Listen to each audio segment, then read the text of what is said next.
Guinée-Bissau, le président Embalo, candidat à un second mandat. Le président de la Guinée-Bissau, Umaro Sissoco Embalo, a officiellement annoncé sa candidature pour un second mandat le lundi 3 mars 2025 à l'aéroport de Bissau, de retour de la France, alors qu'il avait pourtant déclaré en septembre 2024 qu'il ne briguerait pas de second mandat.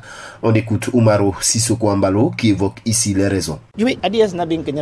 Ces derniers jours, je revenais de voyage. Dans l'avion, mon épouse m'interpelle. « Monsieur le Président, je crois que tu ne dois pas te présenter à la prochaine présidentielle. » Surpris, je lui demande pourquoi. « Parce que tu ne mérites pas qu'on t'insulte autant. » Après avoir réfléchi, le lendemain, je lui réponds « Vous avez raison, j'ai entendu vos conseils, je ne serai pas candidat en 2025, parce que je ne veux pas me rabaisser au même niveau que ceux qui m'insultent.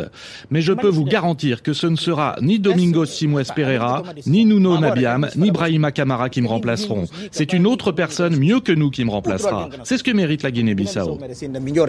5 mois seulement après sa décision de ne pas candidater pour un autre mandat, il fait volte-face alors que son mandat s'achevait le 27 février 2025, mais a pris la décision de la continuité, comme l'a fait plusieurs autres hommes politiques africains en changeant d'avis. Dès son retour de Russie, d'Azerbaïdjan, de Hongrie et de la France, Umaro Sissoco Embalo revoit sa posture. Bien sûr, je serai candidat à ma propre succession. L'opposition conteste sa légitimité, affirmant que son mandat aurait dû s'achever le 27 février 2024. Toutefois, la Cour suprême a statué qu'il pouvait rester en fonction jusqu'au 4 septembre 2025. Face à cette situation, l'opposition refuse de le reconnaître comme président et envisage des manifestations et des grèves massives. La communauté économique des États de l'Afrique de l'Ouest CEDEAO a envoyé une mission en Guinée-Bissau du 21 au 28 février 2025 pour tenter d'apaiser les tensions. Cependant, cette délégation a dû quitter le pays après des menaces d'expulsion de la part d'Embalo. Umaro Sissoco Embalo fait des précisions à ce sujet, on l'écoute. La CEDEAO, c'est moi, c'est vous, et tant que moi, Umaro Sissoco Embalo, je serai président, la mission ne reviendra pas ici.